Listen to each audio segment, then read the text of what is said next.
देखो लास्ट वाली क्लास में मैंने एयर फिल्टर पढ़ लिया था, उसका कैसे यूज करना। अभी समझो जो ध्वनि प्रदूषण संबंधित अधिनियम जारी करे गए ना, इधर देखो, जो ध्वनि प्रदूषण संबंधित अधिनियम जारी करा गया, तो जो वायु के लिए अधिनियम काम कर रहा है ना, जिस तो जो वायु संबंधित एक ही अधिनियम है जो सबसे पहला, उसको तुम जानते हो, वायु प्रदूषण निवारण नियंत्रण अधिनियम 1981, जानते हो, उसका नाम वही इसके लिए काम करेगा।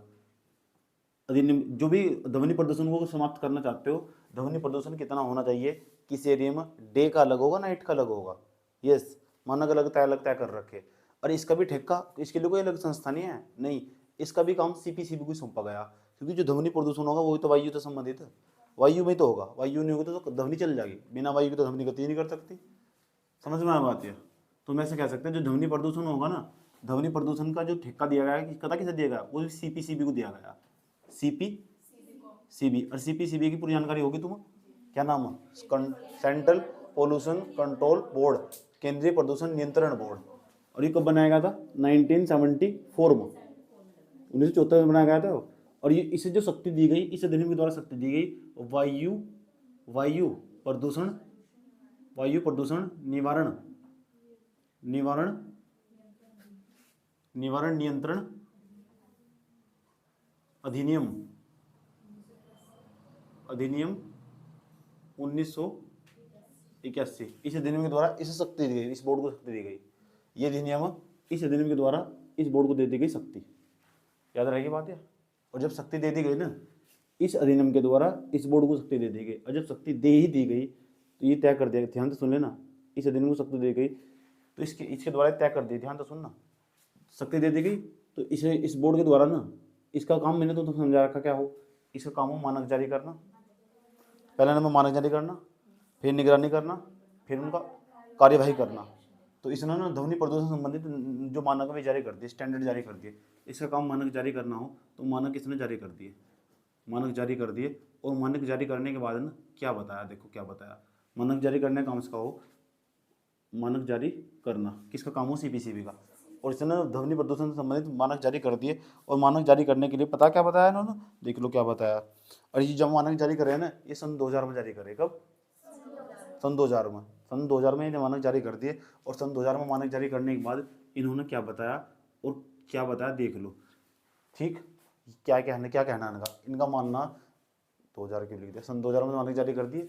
तो मानक जारी करने के बाद इन्होंने बताया कि अलग अलग क्षेत्र में जो ध्वनि प्रदूषण होगा अलग अलग होगा।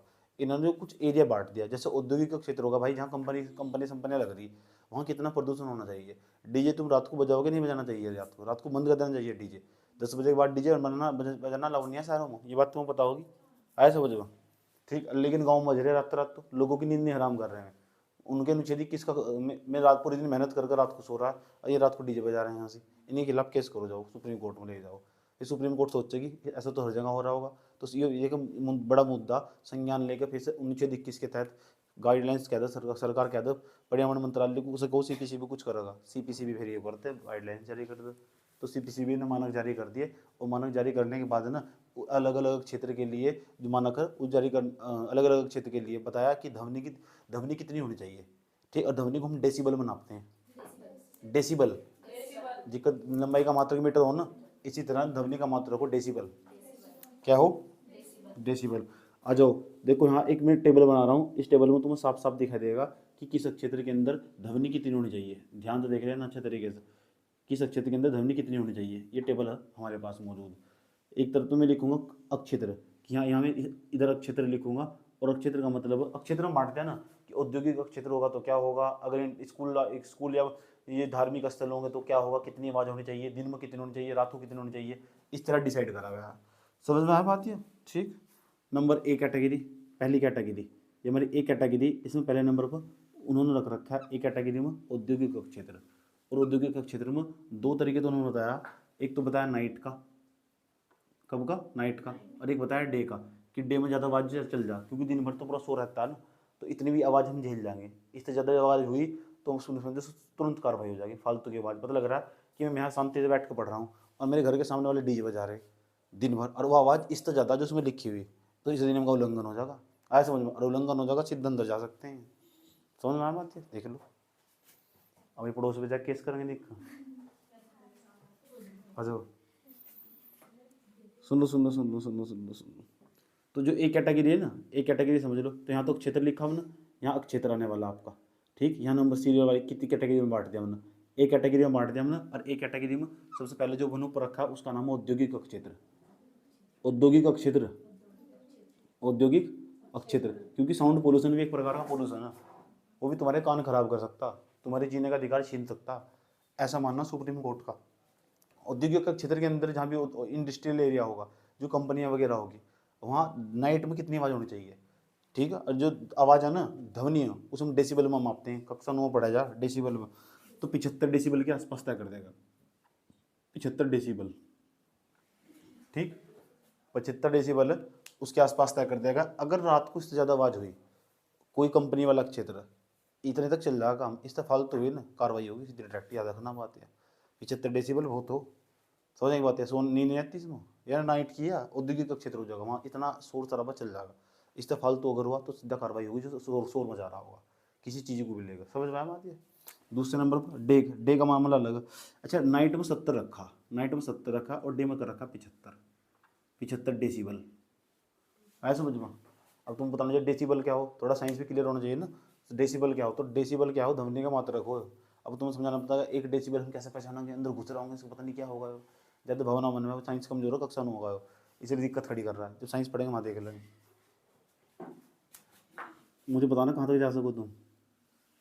बी पॉइंट, बी पॉइंट दूसरे नंबर पर बनता गया, दूसरे नंबर पर वो हमारा वाणिज्यिक क्षेत्र, कौन सा, कॉमर्शियल एरिया।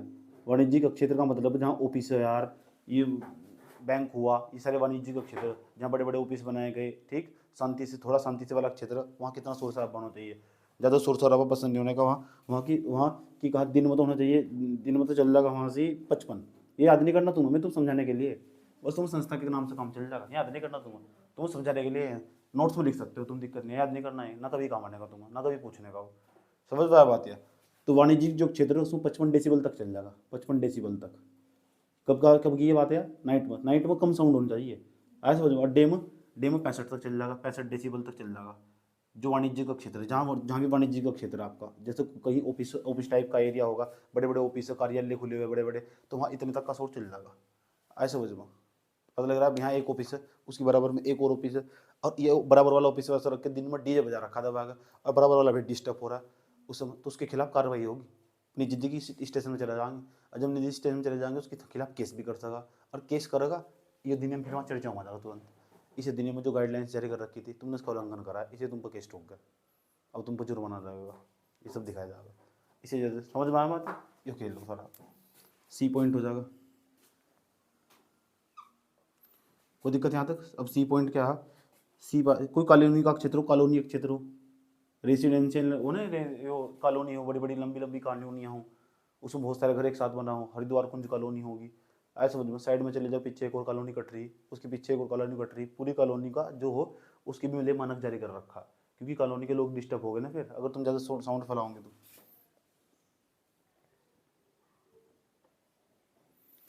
कॉलोनी है, ठीक है। और जो कॉलोनी है ना, उसका बाद है भाई, इसमें 40 रात को, 40 डेसिबल रात को, और दिन में 55, कितना, 55 डेसिबल तक बस। ऐसा मान के चल रहा कॉलोनी में बहुत शांत लोग रहते हैं, वे जो रिटायरमेंट होकर आ चुके, और जिन्हें बहुत शांति का वातावरण चाहिए कॉलोनी में, इसलिए ठीक ठाक हिसाब रखा गया, समझ की बात है। और कॉलोनी वाले लोग फालतू बोलते भी नहीं किसी के साथ, इंगे देख ले सही, लोकल में उदाहरण ले ले, ऐसे समझ लो। तो ऐसे ही होगा, मैंने तो मतलब रखा हुआ सिर्फ। उसके बाद डी पॉइंट, उसके बाद कुछ साधन क्षेत्र हो, शांत क्षेत्र, शांत क्षेत्र। अभी शांत क्षेत्र कौन से, ये सरकार बताएगी शांत क्षेत्र कौन से।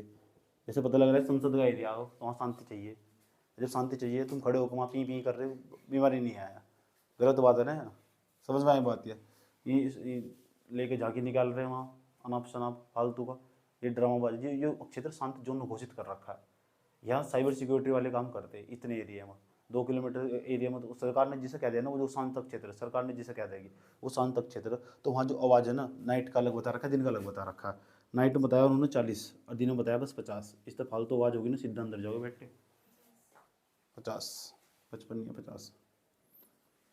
ये तुम्हें समझाने के लिए। ठीक, 4 कैटेगरी में बांट रखा, औद्योगिक क्षेत्र, वाणिज्यिक क्षेत्र, कॉलोनी और शांत क्षेत्र। अगर पूछा जाए ना सबसे ज्यादा शोर शराबा कौन से शहर में रहा हो पूरे भारत में, तो आंसर है लखनऊ।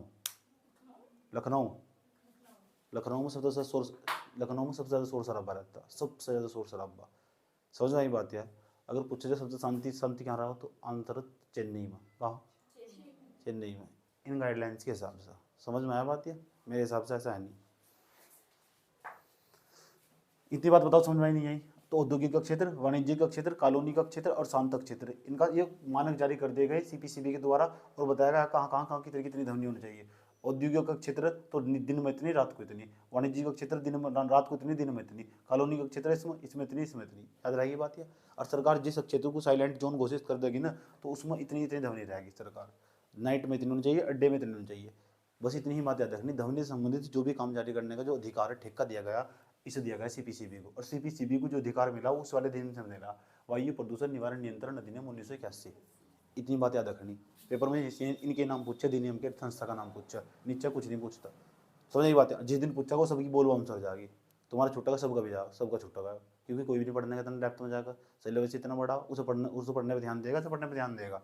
इस पर दूर दूर का कोई स्थान नहीं है। बस तुम्हें समझा दिया, इतना तो समझ में आया किस तरह बांट रखा है। वैसे ही सवाल पूछे लगा कि जो 4 क्षेत्र में विभाजित कर रखा, एक तो डे की जो दिन के लिए, रात के लिए और दिन के लिए ना, जो ध्वनि की तीव्रता वो अलग अलग होनी चाहिए। दिन में इतनी होनी चाहिए, रात को इतनी होनी चाहिए ध्वनि की तीव्रता। समझ में आई बात है। तो डे के लिए अलग कर रखा और नाइट के लिए अलग कर रखा। ये हमारा ध्वनि प्रदूषण है। कौन सा प्रदूषण है? ठीक ठीक। और कोई कार्यक्रम चलाया जाएगा? एक कार्यक्रम भी चला रखा हमने इसके लिए, नाम है राष्ट्रीय परिवेशी ध्वनि निगरानी कार्यक्रम। इसके लिए तुम जाकर सीपीसीबी का पोर्टल खोल लोगे ना, वहाँ सब मिल जाएगा। ऐसा समझ में, सीपीसीबी के पोर्टल में WHO गाइडलाइंस मिल जाएगी तुम्हें। WHO की गाइडलाइंस कि WHO ध्वनि के बारे में क्या कह रहा है। हाँ, सीपीसीबी का पोर्टल खोल लोगे तो वैश्विक स्तर पर कौन से मानक चलते हैं, वैश्विक स्तर पर कौन से मानक चलते हैं, वे सीपीसीबी के पोर्टल पर मिल जाएंगे। तुम गूगल करोगे तो गूगल पर सीपीसीबी का पोर्टल है, और वहाँ स्टैंडर्ड ऑप्शन पर जाओगे। स्टैंडर्ड का मतलब मानक हो, और जो मानक है ना, तुम अंदर जाओगे तो WHO के मानक अलग है और भारत के मानक अलग है। ये सब चीज़ें तुम्हें वहाँ मिल जाएगी। लेकिन है किसी काम का नहीं, जाने में भी कोई फायदा नहीं। जानना चाहो तो जा सकते हो, कोई दिक्कत नहीं है। खोल कर देखना चाहिए कि WHO गाइडलाइंस लग क्या है, उसमें क्या लिख रखा है, जैसे मैं दिखाई दूँ तुम्हें। चलो,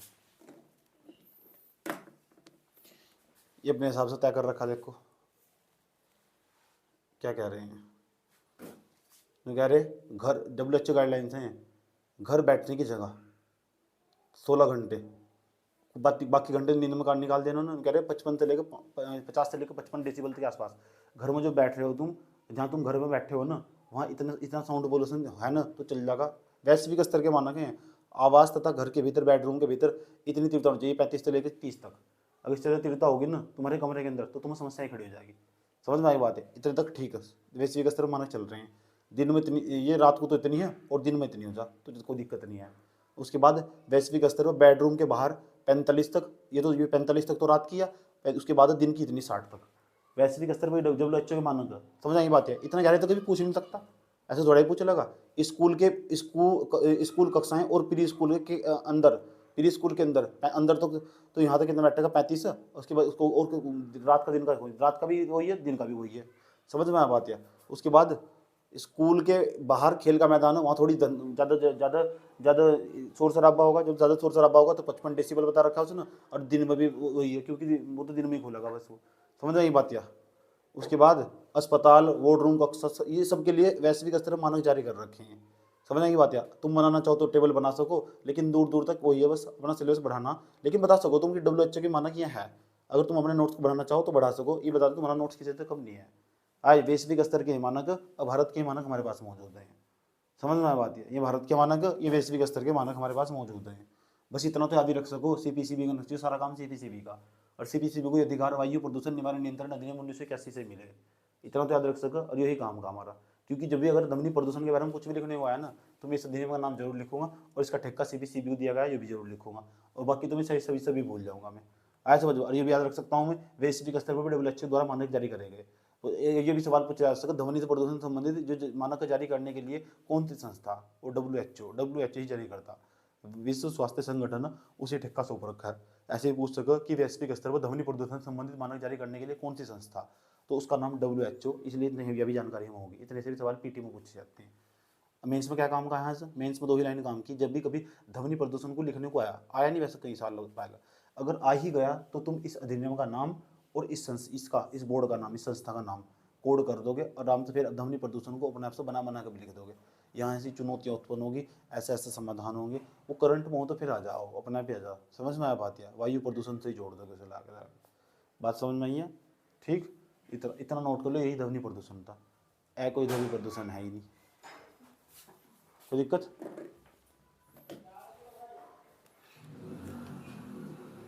चलो फिर चुप जाओ।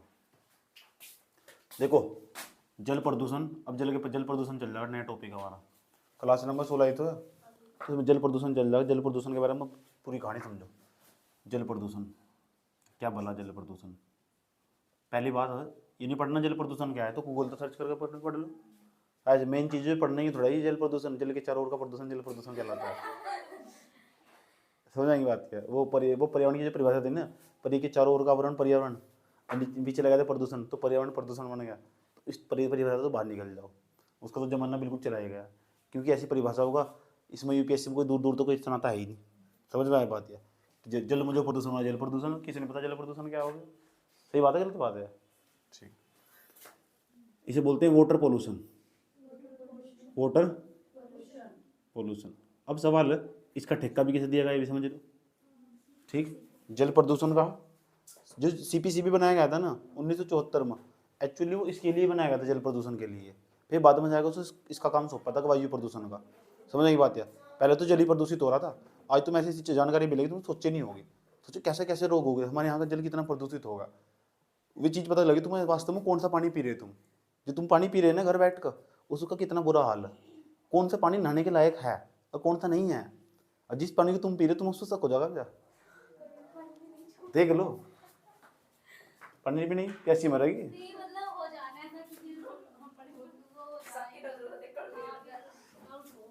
या देख लो जल प्रदूषण, देखो ध्यान से, जल प्रदूषण इसके लिए अधिनियम बनाया गया हमारे यहाँ, जल प्रदूषण निवारण, जल प्रदूषण निवारण क्या नाम था बताओ?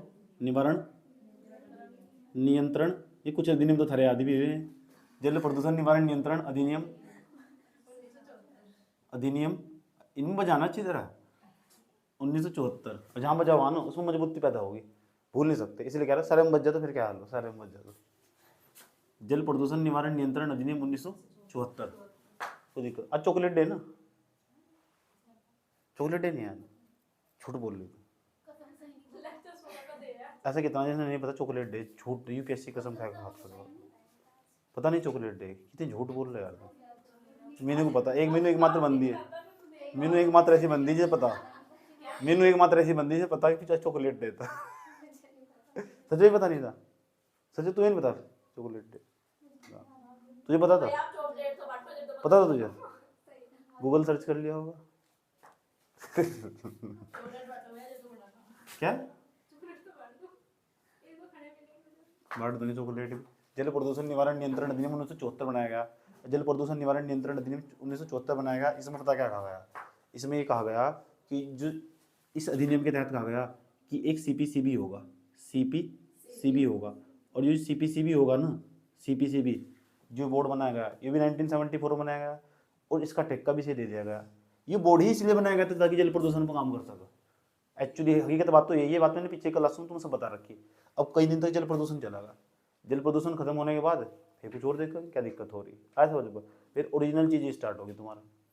समझ में आया बात? तो जल प्रदूषण निवारण नियंत्रण अधिनियम 1974 ये CPCB हमारा, और जो CPCB ये 1974 में 1974 में बनाया गया है, इसी संदर्भ में बनाया गया था ताकि जल प्रदूषण संबंधित मानक जारी कर सकते। काम क्या होगा CPCB का?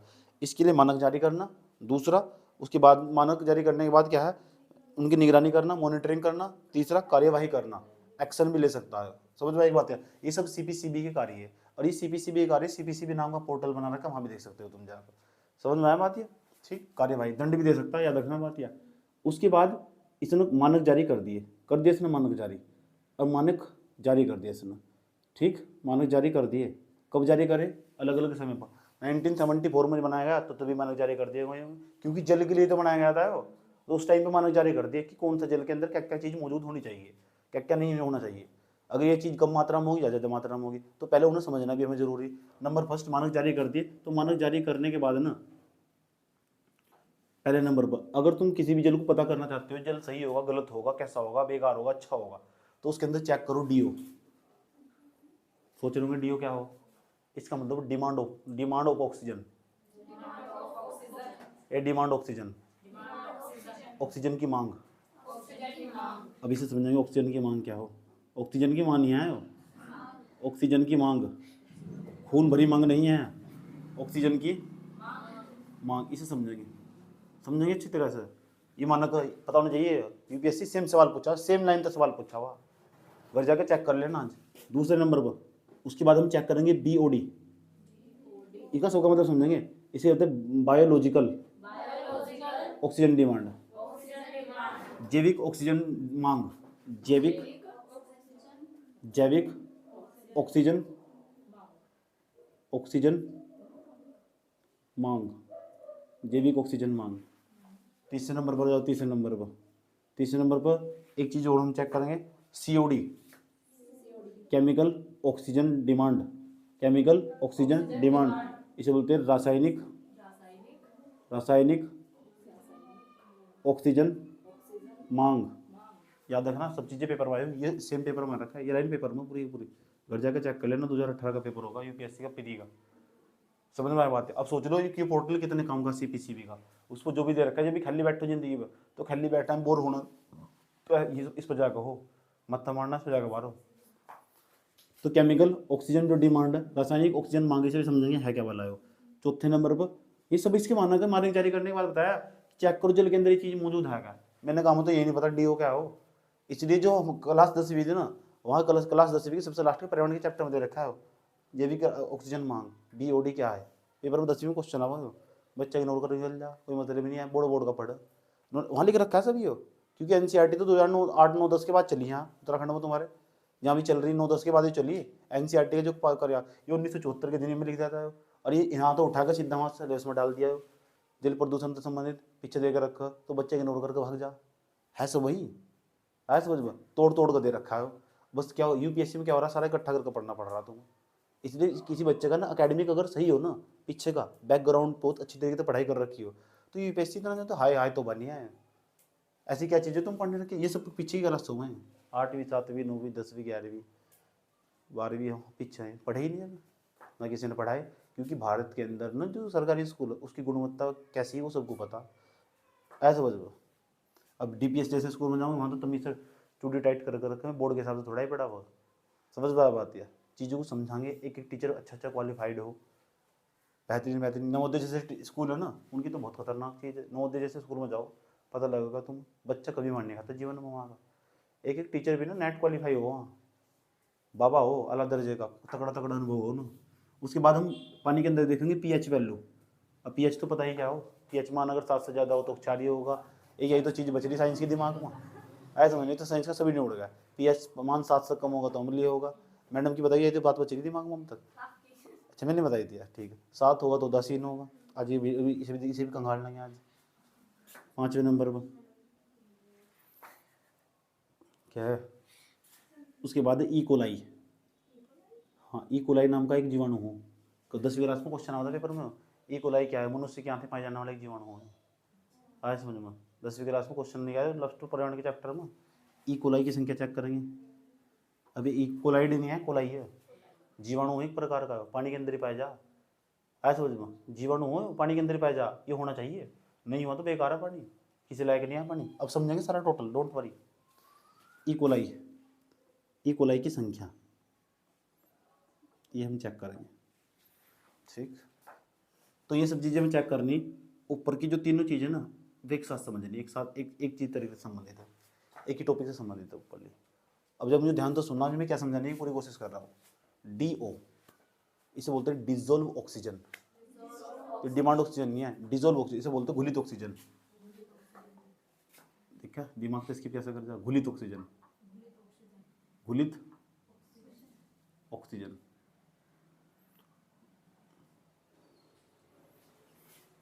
ठीक, वही पहले तो याद नहीं आया, जब सुर मिला ना, आया समझ में, तो तब याद आया, वही है मिले सुर मेरा तुम्हारा।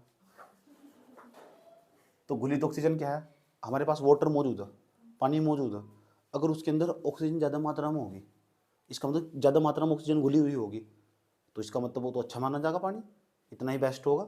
बात समझ में आ रही नहीं बात। तो अगर DO का मान किसी जल के अंदर ज़्यादा हो, जल उठाया पकड़ा, उसके अंदर DO चेक करो, DO चेक करने का मतलब चेक करो उसके अंदर कितनी मात्रा में ऑक्सीजन घुली हुई। अगर ज़्यादा मात्रा में ऑक्सीजन घुली हुई होगी, इसका मतलब होगा अगर तो फिर DO ज़्यादा होगा, ऐसे समझो। और जब DO ज़्यादा होगा तो जल कम प्रदूषित होगा। दोबारा फिर समझ लो, सारी चीज़ें पेपर में पूछी जा गई हैं। जिस जल के अंदर ना DO की मात्रा ज़्यादा होगी वो जल कम प्रदूषित होगा। क्यों? क्योंकि उसके अंदर ऑक्सीजन ज़्यादा मात्रा में होगी। अब बताओ, इतना इतना सारा मैंने जल ले लिया, आज समझो उसके अंदर ज़्यादा ऑक्सीजन घुली हुई उसके अंदर, क्योंकि जो जल में रहने वाले जीव है ना, शैवाल, काई, आया समझ में, उसकी मछली, छोटी छोटी मछलियाँ होंगी, उन्हें सबको जीने के लिए ऑक्सीजन चाहिए। जो पानी में ऑक्सीजन मिली हुई हो ना, उसको चुराती है और अपने सांस लेती है। आया समझ में, आसान भाषा में समझाने के लिए ये बताओ कि पूरा का पूरा तालाब है, पूरा का पूरा, इस तालाब में बहुत सारे जलीय जीव रहते होंगे, और जिसके बाद इसके अंदर जो ऑक्सीजन की मात्रा कम, उसके बाद फिर उसके बाद जीवों की संख्या बढ़ेगी, और जब जीवों की संख्या बढ़ेगी ना, तो समझो जीवों की संख्या लगातार जैसे बढ़ती चली जाएगी, जीवों की संख्या लगातार इसमें बढ़ती चली जाएगी, तो जो ऑक्सीजन कम मात्रा में थी, आया समझ में, ज़्यादा ऑक्सीजन कम घुली हुई थी इसमें, जब कम घुली हुई थी इसका मतलब इसका DO कम होगा। और जिस जल का DO ज़्यादा होगा ना, इसका मतलब जल ज़्यादा मात्रा में घुली हुई, इसका मतलब इतना, जितनी ज़्यादा मात्रा में ऑक्सीजन घुली होगी इतना ही अच्छा जल माना जाएगा वो। जितनी ज़्यादा मात्रा में उस जल के अंदर ना ऑक्सीजन घुली हुई होगी, इसका मतलब DO का मतलब घुलित ऑक्सीजन, जिस जल के अंदर जल ऑक्सीजन की मात्रा ज़्यादा होगी उसका DO इतना ही ज़्यादा होगा, और जितना ज़्यादा होगा उतना ही प्रदूषण कम होगा, जल प्रदूषण कम होगा। ऐसे समझ, गंगा का जल है सामने जा रहा है, तुम्हारे घर के सामने नदी जा रही है तुम्हारे घर के सामने यार, इसका मतलब है इसके अंदर जो जल है, जल उठाया मैंने, उसके अंदर ऑक्सीजन चेक करा, और चेक करने की जो तकनीक अलग अलग हो, उस तकनीक पर नहीं जाना हम, उस तकनीक पे चेक करा, उसको पता करेगा इसके अंदर ऑक्सीजन कितनी मात्रा में घुली हुई। इतना सारा पानी ले लिया, 1 लीटर पानी ले लिया, उसके अंदर चेक करा, अगर उसके अंदर ऑक्सीजन ज़्यादा मात्रा में घुली तो ऐसा माना जाएगा गंगा का जल शुद्ध हो चुका। अगर DO कम मात्रा में मिला उसके अंदर, आज समझ में, DO कम मात्रा में मिला तो पता करना इसके अंदर ना ये जल प्रदूषित हो चुका। तो DO देखकर तुम बता सको जल प्रदूषित हुआ या नहीं हुआ, इसका मतलब DO का फायदा होगा। DO का मतलब वो डिजोल्व का मतलब घुलना, किसके अंदर, जल के अंदर, किसका, ऑक्सीजन का। तो डिजोल्व ऑक्सीजन यानी जल कितनी मात्रा में, जो ऑक्सीजन हुआ जल के अंदर कितनी मात्रा में घुली है, जितना अधिक मात्रा में घुली होगी जल इतना ही इतना कम प्रदूषित होगा, और जितनी कम मात्रा में घुली होगी इतना जल ज़्यादा प्रदूषित होगा। ये बात बताओ, समझ में आई नहीं आई? ठीक, इसका मतलब जो डिमांड है ना ऑक्सीजन के अंदर, अगर वो जो घुलित ऑक्सीजन है, जो ऑक्सीजन है जल के अंदर ज़्यादा मात्रा में घुल जाए ना, तो ज़्यादा जीवों को फायदा होगा। ऐसे समझ, ठीक, याद रहेगी बात ये, ठीक। और तुम्हारे लिए बैड बेनिफिट होगा, तुम वो वाला पानी ज़्यादा पियोगे, वो वाला पानी तुम्हारे लिए लाभदायक होगा जिसके अंदर ज़्यादा ऑक्सीजन हो, या कम ऑक्सीजन होनी चाहिए उसके अंदर।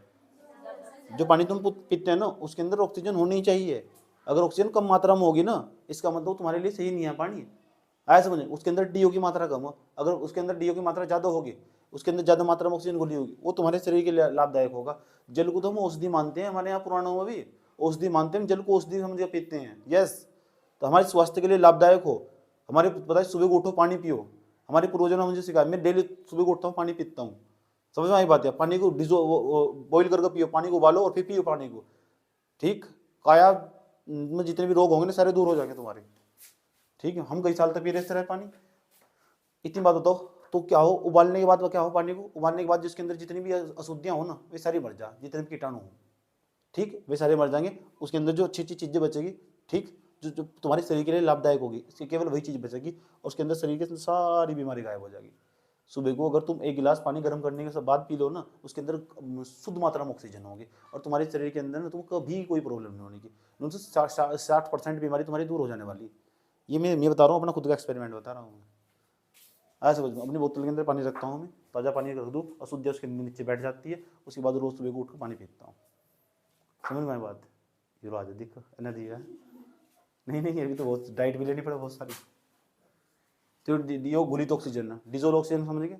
अगर DO की मात्रा ज़्यादा होगी तो प्रदूषण की मात्रा क्या होगी, कम होगी। अगर DO की मात्रा कम होगी, अगर DO की मात्रा ज़्यादा होगी तो इसका मतलब जल अच्छा बेकार है, अच्छा। तो DO ज़्यादा होना चाहिए ना जल के अंदर। तो आज के बाद तुम जल को चेक करोगे तो क्या पता करोगे, DO। हाँ, तो पानी को हाथ में लेते कहीं DO की मात्रा ज़्यादा तो नहीं है, कम तो नहीं है, ऐसे समझ लो। ये जब तक व्यवहार में नहीं आने का तो सब्जेक्ट जाने का ही नहीं। ऐसे DO ये यूज़ करना पड़ा, कि जो यूज़ करना जैसे सीख जाओगे सब व्यवहार में आ जाएगा, तुम्हारे व्यवहार में जाओगे फिर लिख भी दोगे। आज समझ में, जब तक कॉपी में रहेगा ना तब तक ही समस्या, और जिस दिन बोल चाल भाषा में आएगा ना उस दिन समस्या दूर हो जाने वाली। आज समझ में। अब राजस्व प्राप्तियां और राजस्व व्यय इसे व्यवहार में लेकर आओ ना। आज समझ में। तो पैसे खर्च करने जा रहे हैं तो सोच लो पैसे खर्च कर रहे हैं, ये पैसा मैं एक साल से अधिक के लिए खर्च कर रही हूँ, कम के लिए खर्च कर रही हूँ। अगर एक साल से अधिक के लिए खर्च कर रही तो कौन सी प्राप्तियां, कौन सा व्यय है, राजस्व पूंजीगत व्यय। अगर एक साल से कम के लिए खर्च करी तो इसे इकोनॉमिक्स को अपने घर में यूज करना स्टार्ट कर दो, तो फिर व्यवहारिक ज्ञान बन जाएगा। इंसान के 3 पक्ष हो, एक को संज्ञानात्मक पक्ष, एक क्या हो भावनात्मक पक्ष, और तीसरा हो व्यवहारात्मक पक्ष। जिस इंसान का संज्ञानात्मक पक्ष अगर कमजोर होगा ना, संज्ञानात्मक पक्ष कमजोर होगा, उसके भावनात्मक पक्ष भी फिर कमजोर होगा, और जिसका भावनात्मक पक्ष कमजोर होगा ना वो फिर व्यवहार भी ऐसे ही करेगा। सारा खेल इसका संज्ञानात्मक पक्ष का, जिसे कहते हैं नॉलेज होना। अगर तुम किसी चीज़ की नॉलेज नहीं है तो उसके बाद तुम्हारे अंदर फिर भावना भी नहीं होने की। मान लो कोई व्यक्ति बाहर से आया समझ में, और यहाँ तुम सारी बैठी रो रही, तो बैठी रो रही, अब वो बैठ के हंस रहा है क्यों रो रही, क्यों वो क्यों हंस रहा है, क्योंकि उसका संज्ञानात्मक पक्ष सही नहीं है, क्योंकि उसको जानकारी नहीं है कि तुम क्यों रो रही। उसके बाद क्या करा उन्होंने, हंसना स्टार्ट कर दिया तुम्हें देख देख कर, तो उसकी जानकारी तो नहीं आती उससे, इसका मतलब उसका संज्ञानात्मक पक्ष कमजोर होगा, तो फिर इसके अंदर भावना भी नहीं है, फिर ऐसे ही उसने व्यवहार करा हंसा तुम्हें देख कर। समझे नहीं क्या। आज जिस इंसान को पसंद पता लग गया नहीं इन तो मार पड़ी, दूसरी कैंडिडेट आई तुम्हारी क्लास की आके बैठ गई, मेरी मार पड़ी, वो सीरियस हो जाएगी, तो चाहिए बजा, जानकारी होगी ना, जानकारी होगी, इसका संज्ञानात्मक पक्ष कमजोर उसका मजबूत होगा, फिर भावनात्मक पक्ष उधरेगा उसका, उसके अंदर भावना की दिक्कत भी खाली उधरेगी। ऐसे समझ में। उसके बाद क्या होगा, उसके बाद ये होगा उसका इस तरह व्यवहार आचरण करना स्टार्ट कर दी, कॉपी पलटना स्टार्ट कर देगी। तो सारा खेल कितने पक्ष होगा, 3 पक्ष होगा, और 3 पक्षों में सबसे महत्वपूर्ण पक्ष संज्ञानात्मक पक्ष। इन तीनों को मिला देना तो अभिवृत्ति का निर्माण हो, एटीट्यूड जिसे बोलते हैं। एथिक्स की 3 ही भाषा है तो ये तो सारा खेल तो संज्ञानात्मक पक्ष का। कौन से पक्ष का, तो संज्ञानात्मक पक्ष जब तुम्हारा मजबूत हो चुका, उस अपना भावनात्मक पक्ष तुमने बनाया ही नहीं, संज्ञानात्मक पक्ष पे छोड़ दिया। अब भावनात्मक पक्ष बनाया ही नहीं तो फिर उसके अनुरूप व्यवहार भी नहीं करा, तो जब उसके अनुरूप व्यवहार नहीं कर रहोगे तो कभी जो तुम्हारा ज्ञान हो वो व्यवहारिक होने का ही नहीं। तो मेन चीज़ है तुम्हारे पास जो ज्ञान है ना उसे किस तरह व्यवहारिक बनाया जाए। जब तक अपने पास ज्ञान जो उपस्थित है हमारे पास, और जब उसे व्यवहारिक नहीं बनाने ना तो समस्याएं खड़ी करता है तुम्हारे लिए। समझ नहीं बात है, तुम्हें बहुत बड़ा पहाड़ दिखाई देगा वो, मुझे कभी नहीं लगता मैं पढ़ाई कर रहा हूँ, कभी भी नहीं लगता। ऐसा समझ में से इंटरटेनमेंट कर रहा हूँ, आज फिर कुछ नया सीखने को मिला, चलो एक्सपेरिमेंट करते हैं। मुझे आज तक लगा नहीं मैं पढ़ाई कर रहा हूँ, सही बात बताऊँ ना, मैंने आज तक 10 ना तो 10वीं पढ़ाई करी ना 11वीं की ना पूरी मैंने कोई पढ़ाई करी ही नहीं। ऐसा समझ लो, मुझे लगा बस एक यूपीएससी की पढ़ाई है मैं पूरी करूँगा शायद। आज तक मैंने किसी क्लास का सब्जेक्ट का सिलेबस पूरा नहीं करा, तुम्हारे सामने बता रहा हूँ खुलेआम। 12वीं में पढ़ रहा था, 12वीं में मेरा सिलेबस अधूरा, 11वीं में पढ़ा वो भी अधूरा सिलेबस, सपने बहुत बड़े बड़े देख लिए IIT में जाना चाहे कुछ हो जाए बस। अब 11वीं 12वीं का सिलेबस छोड़ कर एक साइड में लगा हुआ। समझ में आ बात है। 10वीं क्लास से में पढ़ रहा था, मेरा कोई सिलेबस नहीं पूरा, मैथ पूरा था, मैथ में भी एक कुछ चैप्टर छोटा हुआ था, 1-2 चैप्टर। मैंने सोचा कोई बात नहीं बाद में पढ़ लेंगे, क्या दिक्कत होगी, पढ़ना ही तो, नॉलेज ही तो, नंबर को थोड़ा ही जज कर, नंबर नॉलेज का कोई मुकाबला नहीं है। समझ नहीं बात है। तो क्या करना, अपना संज्ञानात्मक पक्ष तो मजबूत हो ही रहा, और सब उसके अंदर फीलिंग लेकर आनी, भावनाएं, भावना के बाद उसका उसके अनुरूप आचरण करना सीखना। समझ में आया बात ये। नहीं तो हालत अगर ऐसी रही ना तो कहानी उसकी उसकी तरह हो जाएगी, जैसी उपन्यास दिव्या है नहीं, उपन्यास दिव्या में दिव्या की कहानी ऐसी हो जाएगी। और जिस दिन दिव्या की कहानी पढ़ोगे ना तो पता लग जाएगा दिव्या की कर दर दर भटकती फिर रही थी। तो डीओ होगा, डीओ इसे बोलते हैं घुलित ऑक्सीजन, डिजोल्व ऑक्सीजन। अगर डिजोल्व ऑक्सीजन की अगर मात्रा ज़्यादा हो तो ये बता देगा तुम, समझ गया ना तुम। इसका मतलब ऑक्सीजन, तुम चाहे तो एक काम करो, ये हेडिंग से बना लो, डिजोल्व ऑक्सीजन है घुलित ऑक्सीजन, एक लाइन लिख लो उसके चक्कर में।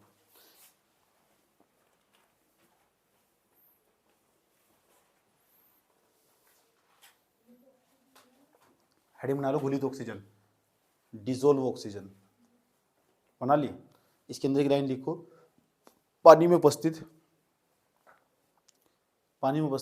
घुली हुई ऑक्सीजन की वह मात्रा, पानी में उपस्थित घुली हुई ऑक्सीजन की वह मात्रा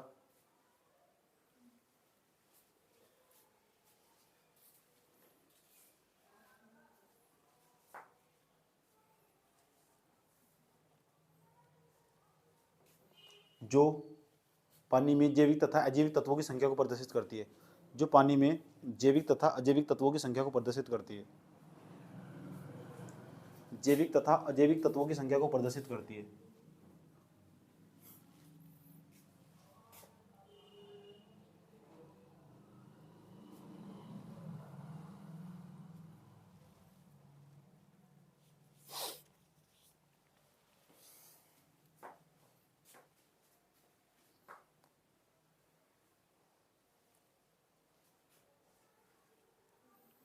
ठीक, लेकिन यदि पानी में डीओ की मात्रा ज्यादा हो,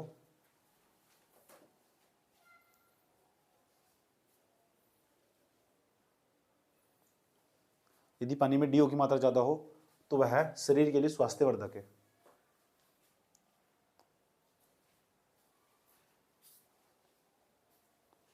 यदि पानी में डीओ की मात्रा ज्यादा हो तो वह शरीर के लिए स्वास्थ्यवर्धक है, यदि कम हो तो वह स्वास्थ्य के लिए हानिकारक है।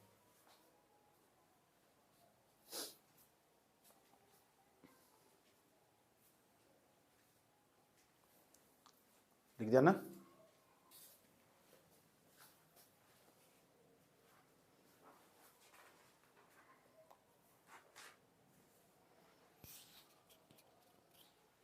ओके, कोई प्रॉब्लम? ठीक, यदि पानी में, अर्थात कर लिखो, अर्थात यदि पानी में डीओ की मात्रा ज्यादा हो,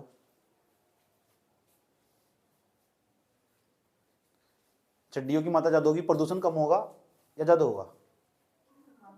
जब ऑक्सीजन ज्यादा होगी तो क्या लिखा अभी? ज्यादा हो तो जल प्रदूषण रहित होगा, तो जल में प्रदूषण कम होगा। रहित ना लिखो, रहित का मतलब तो बिल्कुल खत्म हो जाएगा। तो जल में प्रदूषण कम होगा, तो जल में प्रदूषण कम होगा। यदि डीओ की मात्रा कम है तो जल में प्रदूषण ज्यादा होगा।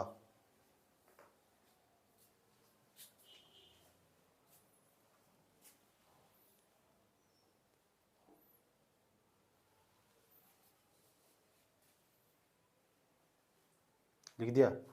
अब समझो बीओडी क्या है? जैविक ऑक्सीजन मांग, इसे बायोलॉजिकल बोलते हैं। Biological oxygen demand, biological oxygen demand, जैविक ऑक्सीजन मांग।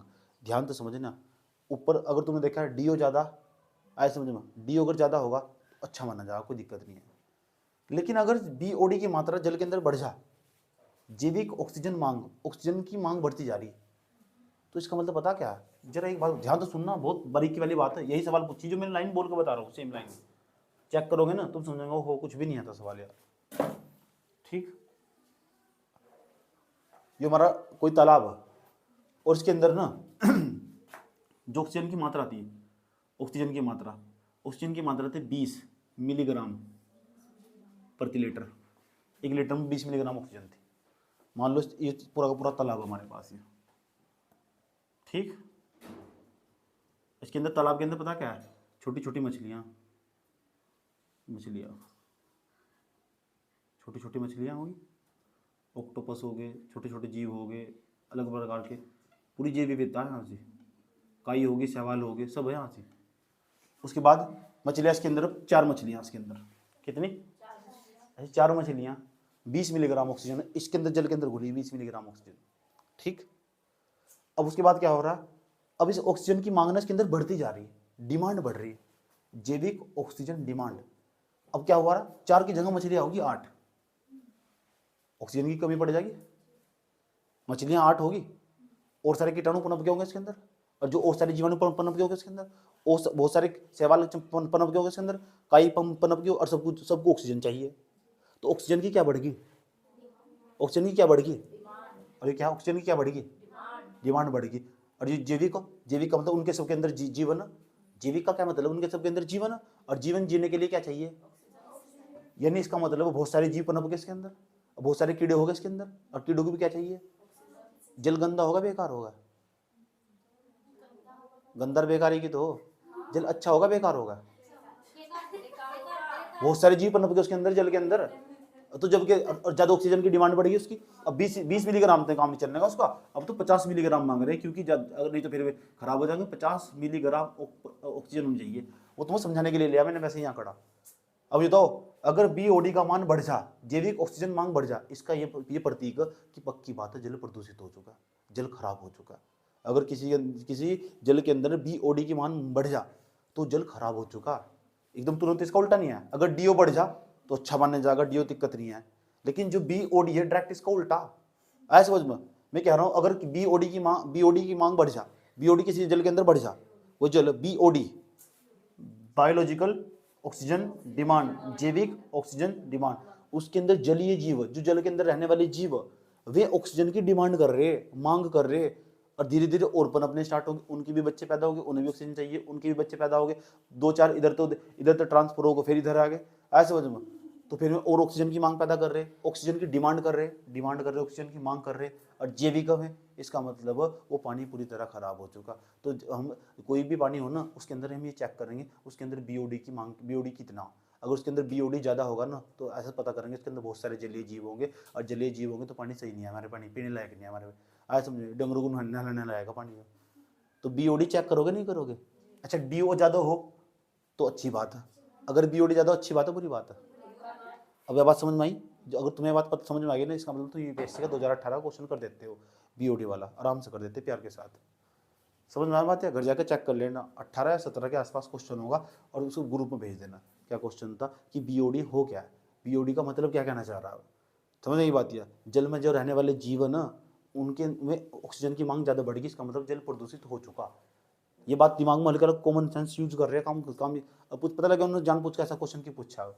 जैविक ऑक्सीजन मांग, अगर ऑक्सीजन की मांग बढ़ जाएगी तो इसका मतलब जो जल में रहने वाले जीव ज़्यादा पनपना स्टार्ट हो गए। पहले तो 4 ही थे, 4 के बाद अब कितने हो गए? 8 हो गए। जब 8 हो गए तो इसका मतलब और सारे जीव आ गए, और बहुत सारे जीव बढ़ गए, बढ़ते जा रहे जीव, और जब जीव बढ़ते चले जाएंगे तो जल हो चुका आपका प्रदूषित। इसका मतलब BOD का बढ़ना इस बात का प्रतीक कि जो जल ना आपका पूरी तरह प्रदूषित हो चुका। ये बात बता दो, समझ में आई नहीं आई? बता क्या समझा?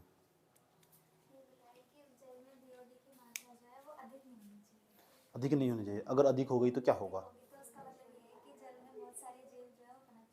हाँ क्या ये बताया? क्या बताया? क्या बताया? थारा जल कहाँ से? तो कुछ भी तेरे ने कहा तुम्हारे जल में, तुम्हारे जल कहाँ से? मैं तो क्या नहीं जाएगा, तेरा तो है कुछ भी नहीं है। हाँ बता।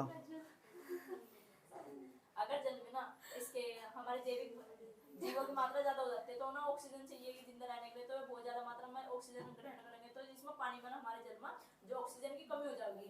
फिर तुम्हारे जल में आगे बता। तो जल में जो ऑक्सीजन की कमी हो जाएगी ना, तो मतलब हमारे जल ऑक्सीजन की मांग ज्यादा हो जाएगी, तो सेम ना जैविक ऑक्सीजन मांग और ये जो बढ़ना, इसके लिए किसी के बढ़ना जल का मतलब जल खराब हो चुका है, बात बता रहा। पक्की बात है? हाँ। अच्छा, ऑक्सीजन की डिमांड बढ़ती जा रही है ना लगातार, बायोलॉजिकल ऑक्सीजन डिमांड इसे बोलते हैं। ऑक्सीजन की डिमांड बढ़ना, ऑक्सीजन की मांग बढ़ना, BOD बढ़ना, इस बात का प्रतीक जल का हो चुका सत्यानाश। बात समझ में आए बात है? अच्छा बताओ, अगर BOD ज़्यादा हो जल के अंदर तो तुम क्या हो? अच्छा जल है कि बेकार जल है? प्रदूषित जल है कि स्वच्छ जल है? गंगा जल है कि नाला जल है?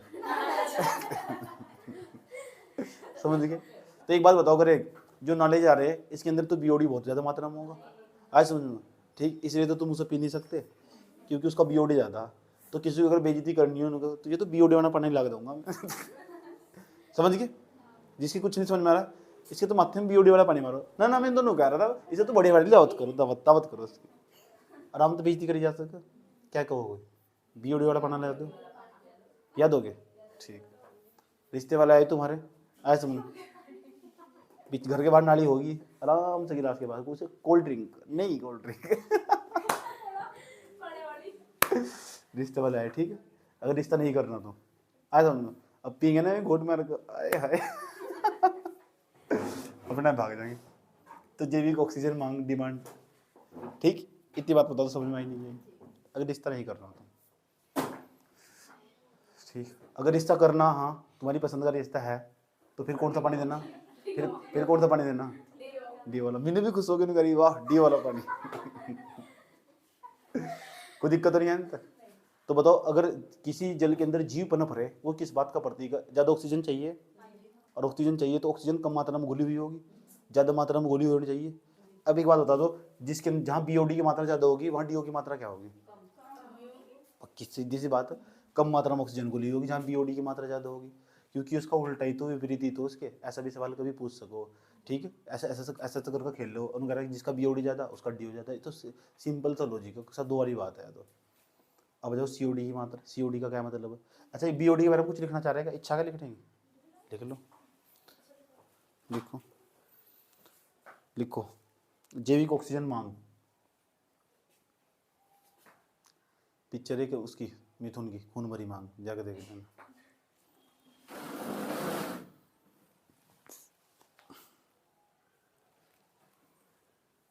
यदि पानी में बीओडी ज़्यादा है, बायोलॉजिकल ऑक्सीजन डिमांड ज़्यादा है, तो पानी पीने योग्य नहीं है।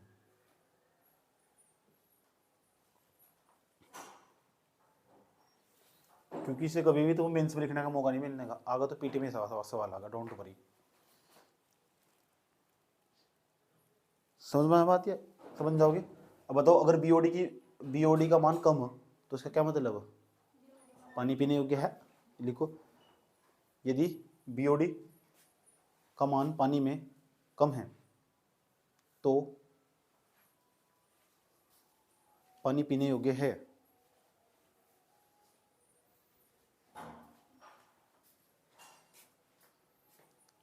ये वाला जब नोट्स बनाओगे तो चित्र भी बना देना है, समझ में आया बात है? इससे समझ में आया तुम्हारी? ठीक, अब सीओडी समझ लो।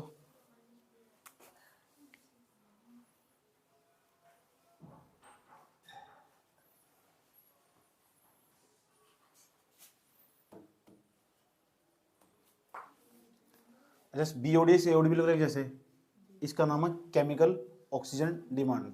अगर पानी के अंदर ना बहुत सारे कार्बनिक अकार्बनिक तत्व पनप जा, हेलो, कार्बनिक तत्व पनप जा, केमिकल, बहुत सारे केमिकल आ जाओ पानी के अंदर। अब जब बहुत सारे के अंदर पानी के अंदर केमिकल आ जाएंगे ना, तो वे केमिकल तो फिर वहाँ जीव पनपने स्टार्ट हो जाएंगे, और जब जीव पनपने स्टार्ट हो जाएंगे ना, तो उससे ये होगा वे ऑक्सीजन की फिर डिमांड करेंगे, और ऑक्सीजन ज़्यादा मात्रा में चाहिए। नाम ही देखो, रासायनिक ऑक्सीजन मांगी, ऑक्सीजन की मांग करेंगे। और सीओडी और बीओडी में कोई अंतर नहीं है, बस वहाँ क्या है, वहाँ जीवाणु आएंगे, कवक आएंगे, यहाँ रासायनिक पदार्थ आ जाएंगे, और वे रासायनिक पदार्थ क्या करेंगे, ऑक्सीजन की डिमांड बढ़ा देंगे। और जब ऑक्सीजन की डिमांड बढ़ा देंगे तो वहाँ उस हम सीओडी नाम देंगे, उसे बोलेंगे रासायनिक ऑक्सीजन मांग। हेडिंग बनाओ, रासायनिक ऑक्सीजन मांग, सेम प्रोसीजर। अगर सीओडी की मात्रा बढ़ेगी ना, ये समझ लो समस्या खड़ी हो जाएगी, उस पदार्थ के अंदर, उस जल के अंदर रसायन ज़्यादा मात्रा में बढ़ चुके। देखो, यदि पानी में सीओडी ज़्यादा है, यदि पानी में सीओडी ज़्यादा है तो पानी पीने योग्य नहीं है।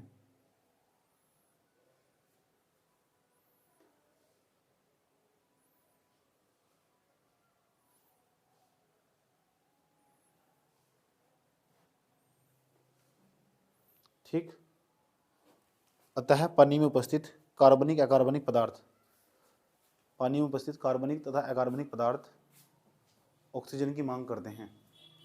अतः पानी में उपस्थित कार्बनिक व अकार्बनिक पदार्थ ऑक्सीजन की मांग करते हैं। पानी में उपस्थित रासायनिक कार्बनिक व अकार्बनिक पदार्थ अपघटित होने के लिए ऑक्सीजन की मांग करते हैं। ऐसे लिखो, अपघटित होने के लिए ऑक्सीजन की मांग करते हैं।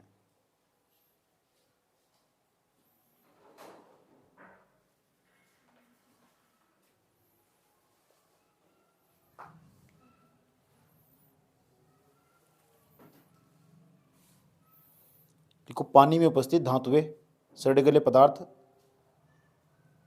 पानी में उपस्थित धातुएं, सड़े गले पदार्थ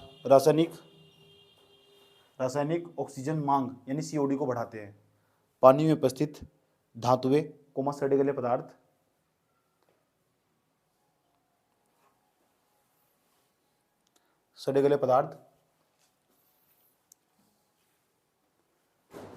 रासायनिक ऑक्सीजन मांग को बढ़ाते हैं, सीओडी को बढ़ाते हैं, सीओडी।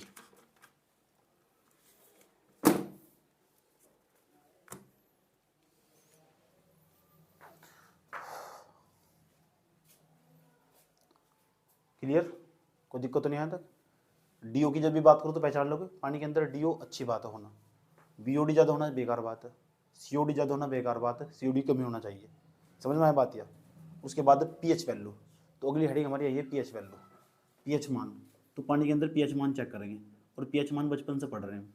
अगर पीएच मान देख रहे हो, हाँ, अगर पीएच मान 7 से कम होगा हमारा, एक तो ये तो चीज़ें तुम्हारी समझ में आती है, 0, यहाँ क्या है 7, और यहाँ क्या है इसके बाद 7 के बाद क्या होगा 14 तक के अंक होता नहीं इस तरह।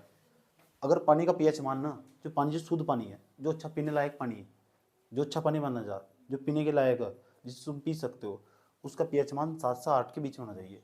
अच्छा 7 से ज़्यादा होगा तो क्या होगा क्षारीय, तो अगर बहुत ज़्यादा दूर चला गया 8 के पार चला गया तो ज़्यादा क्षारीय हो जाएगा, ज़्यादा क्षारीय तुम्हारे लिए हानिकारक है, और ज़्यादा अम्लीय तो तुम्हारे लिए हानिकारक है ही, क्योंकि तुम इतना तो जानते होंगे अम्लीय वर्षा, तो जब अम्लीय वर्षा का जल खतरनाक हो तो फिर तो, और अम्लीय तो अच्छा पानी होता नहीं।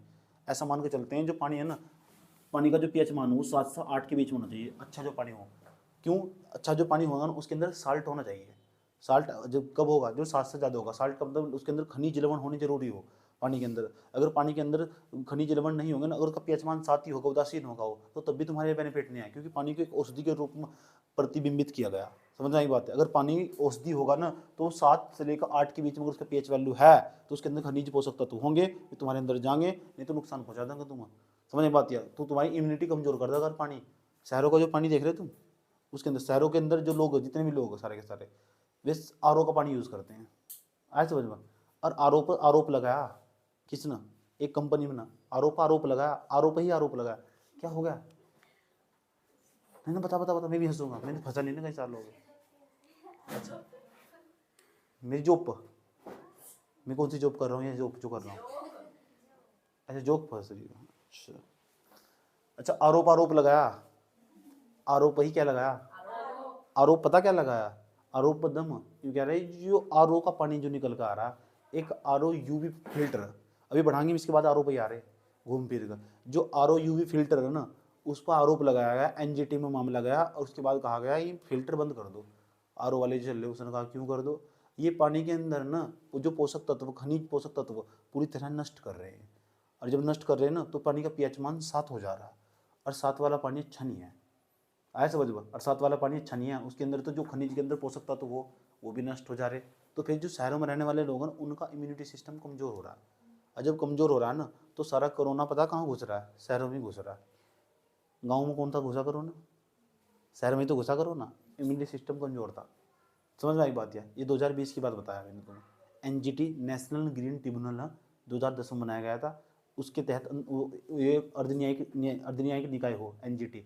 समझने की बात है, अर्धन्यायिक निकाय हो, अर्धन्यायिक निकाय है ना, जो पढ़ा होगा तुमने, अर्धन्यायिक निकाय पॉलिटी में क्वेश्चन था।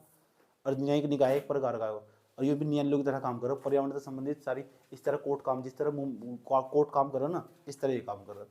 उसने फिर सलाह दी, उसने कहा से बंद कर दो, तो बंद तो कर पाए नहीं, बस गाइडलाइंस जारी कर दी, कहते बंद नहीं कर सकते ऐसा।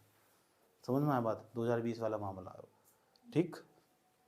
तो पानी का जो पीएच मान है ना, वो लगभग 7 से 8 के मध्य होना चाहिए। ऐसा माना जाता है कि जो पानी अच्छा वही होगा जिसके अंदर खनिज लवण युक्त होगा जो पानी।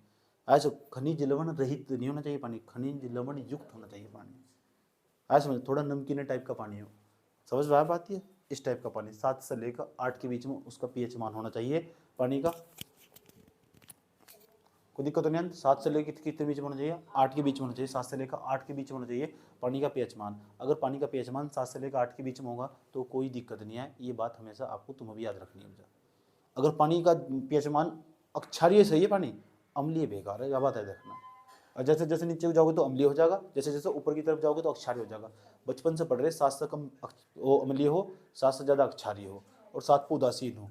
एक यही तो चीज़ें जो साइंस में तुम्हारे याद रही नहीं, तो बाकी तो सभी भूल गए। ऐसा समझ, पीएच का मतलब पावर ऑफ हाइड्रोजन हो, पावर ऑफ हाइड्रोजन, हाइड्रोजन की सांद्रता। उस पर नहीं जाना था, टेक्निकल पार्ट पर नहीं जाना, don't worry, I don't like this. तो पीएच वैल्यू कितनी होनी चाहिए, पीएच वैल्यू 7 से 8 के बीच में होना चाहिए। जिस पानी की पीएच वैल्यू 7 से 8 के बीच में होगी तो तुम्हारे लिए तो देखो बिल्कुल बेनिफिट होगा, अच्छा पानी होगा, अच्छा पानी मानने जाएगा।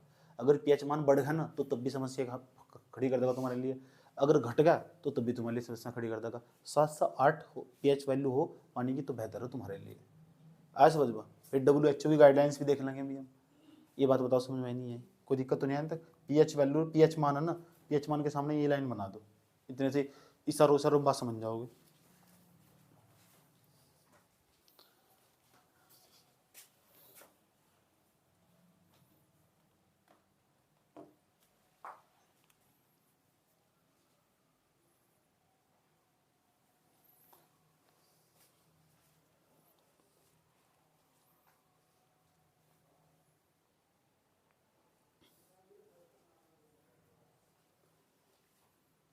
चले अब ई कोलाई क्या है, ये ई कोलाई है क्या भला, ये पता क्या है, ये भी जल के अंदर पाया जाएगा। 4 पढ़ लिया हम ना, 5वें नंबर का है ई कोलाई, जो ना जल के अंदर पाई जाने वाली जीवाणुओं की संख्या। हाँ, अगर जल के अंदर ये जीवाणु ज़्यादा अधिक मात्रा में होंगे तो समस्या खड़ी कर देंगे, अगर बिल्कुल जीरो हो गए तो तब भी तुम्हारा पानी किसी काम का नहीं है, गया होना जरूरी, आया समझ में। ठीक, अगर जल के अंदर ई कोलाई नहीं है ना तो समस्या खड़ी कर देंगे। ये ई कोलाई पता कैसे हुए, अगर ये ज़्यादा मात्रा में तुम्हारे शरीर के अंदर चले जाना तो कठिनाई पैदा, अगर कम हो गए ना, अगर ये तुम्हारे शरीर में कम नहीं है तो कोई भी चीज़ तुम्हारे शरीर में पचने की नहीं, आया समझ में। दूसरी भाषा में कहते हैं लूज मोशन होने स्टार्ट हो जाएंगे, यही कारण हो उसका। यस, ये रोक कर रखा, डाइजेशन करने के बहुत काम हो, जो तुम खाते हो उसे पचाने के बड़ा काम हुआ ये जीवाणु। और ये पानी, तुम खाना खाते हो तो पानी नहीं पीते साथ में, पक्की बात है। ई कोलाई की संख्या उसके अंदर, समझ में बात है। ई कोलाई की संख्या को एमपीएन में मापते हैं, एमपीएन में, मोस्ट फेवर्ड नंबर में नापते हैं, मोस्ट फेवर्ड नंबर एम्पियर में नापते हैं। ये संख्या कोई निश्चित नहीं होती, अलग अलग जल के लिए अलग अलग मानी जाती है एम्पियन, समझ में ये बात। जैसे मैंने कहा कि 100 ml के अंदर ना ये 300 एम्पियन होना चाहिए। 100 ml जल हमारा, 100 ml मिलीलीटर जल, उसके अंदर 300 एम्पियन होना चाहिए। समझाने के लिए तुम, एम्पियन का मतलब वो अधिकतम संभावित संख्या, अधिकतम संभाव्य संख्या, गूगल करके लिख लेना चाहिए ये सब चीज़ें। एम्पियन का नंबर, एम्पियन क्या हो, एम्पियन ई कोलाई ऐसे लिख देना, सब आज अपने आप लिख कर गूगल पर। समझना ये बात, या मैं तो सिर्फ इशारा दूंगा, सही वर्ड ढूंढना, गूगल सामने रखा हुआ, एक 10-30 सेकंड नहीं लगते सर्च करने में। समझ में आया बात, या अगर इनकी संख्या ज़्यादा होगी ना तो तब समस्या खड़ी हो जाएगी, और इनकी संख्या कम होगी तब समस्या खड़ी हो जाएगी। जीरो भी नहीं होनी चाहिए बिल्कुल भी, आए सब एक निश्चित मात्रा में होनी चाहिए। तो ई कोलाई की संख्या भी हम चेक करेंगे। और ई कोलाई मैंने तो बता दिया, एक प्रकार का जीवाणु हो, जीवाणु की संख्या क्या दो, जीवाणु की कहाँ पाई जाएगी, जल में, जल में जीवाणु की संख्या, जल में जीवाणु की संख्या, तो जल में जो जीवाणु की संख्या हो उसे क्या बोलते हैं, ई कोलाई। इतनी बात बता दो, समझ में नहीं आई, कोई दिक्कत। निकालते कैसे, ऐसे 100 ml में कितने, 100 ml में कितने एम्पियन, मतलब कि इतने ई कोलाई, 300 हुए, 400 हुए, 500 हुए। 400 के बाद हमेशा हानिकारक मानने जा ई कोलाई, याद रखना बात है। 400 तो नीचे ठीक ठाक मानने जा, समझ में आया बात है। 400 के बाद हमेशा क्या मानने जा, हानिकारक। ठीक, तो 400 को जीरो भी नहीं होना चाहिए, यह भी खास बात है। जीरो होंगे तो समस्या खड़ी हो जाएगी, तो खाना पचना बंद हो जाएगा, आया समझ में, खाना पचना बंद हो जाएगा। ठीक, अगर जो ऐसा तुम ऐसा जल ग्रहण कर रहे जिसके अंदर बीओडी की मात्रा ज़्यादा, तो तुम समस्या खड़ी हो जाएगी। लेकिन जो हमारे पशुधन होगा वो एक्सेप्ट कर लेगा, गंदा पानी तो उनके सामने नहीं डाल देते, उसके अंदर भले बीओडी कितना हो और सीओडी कितना हो। आधे तो ऐसे ही जो पशुओं को नाली का पानी पिलाते नहीं, इसका मतलब उनका इम्यूनिटी सिस्टम तो बहुत मजबूत हो हमारी अपेक्षा। भैंस नहीं कह रहे उससे, अपने आप का अपना कद देखो, उसका कद देखो, भैंस नहीं कह रहेगा उससे, उसे झोट नहीं कह रहे, झोट ये थोड़ा कह रहे, झोट उससे गाय नहीं थोड़ा कह रहे, अपना शरीर देखो, उसका शरीर देखो, ऐसा में एक लात मार दे ढंग से अच्छी तरह 1 महीने तक बीमार रहोगे इतना खतरनाक तरीके का उसका पता क्या हो, इम्यूनिटी सिस्टम हो, समझ नहीं बात। तो अगले जन्म में वही मोहे भैंस बनाई है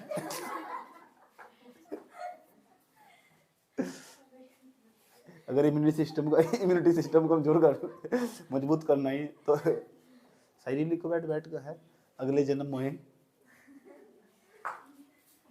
भैंस बनाइए। वैसे अभी मन चाहो तो भैंस दबा को खाओ, क्या दिक्कत हो रही। चलो जाओ, बात समझ में आई। तो उनका कुछ नहीं लड़ता है, बीओडी सीओडी, ये तो मनुष्य बचाने के लिए चल रहा सारा काम है, पशुधन पर रिसर्च नहीं चल रही है, समझ में आई बात। या तो DO, BOD, COD, pH value, E coli, ये सब चीज़ें हम चेक करेंगे, समझ में। अगर ये हम चीज़ें चेक करने के बाद अगर हम पता, कोई भी मैंने अपने हाथ में पानी लिया 1 लीटर, तो सबसे पहले मैं चेक करूँगा, डीओ अच्छा इसके अंदर, जी ज़्यादा मात्रा में, चलो बेटा पी जाओ, कोई दिक्कत नहीं है। बीओडी ज़्यादा मात्रा में, चलो बेटा पी जाओ, है नहीं, पर हमारे से फेंक कर मैं नहीं पीऊँगा। जब तुम पानी लेकर आते हो कितनी बार वापस करवाऊँ है, कितनी बार वापस करवाऊँ, वापस करवा दूँ कभी कभी। ऐसा किसके साथ हुआ था मेरे साथ, कई बार करवाया मैंने पानी, मैंने कहा 2 बार लेकर आओ पानी। इसका मतलब मुझे सब चीज़ जानकारी रहेगा। बिसलेरी बोतल का नाम सुना है? बिसलेरी बोतल पर आरोप लगा देता, फिर सुप्रीम कोर्ट ने बता क्या कहा, बिसलेरी बोतल नहीं जानते क्या?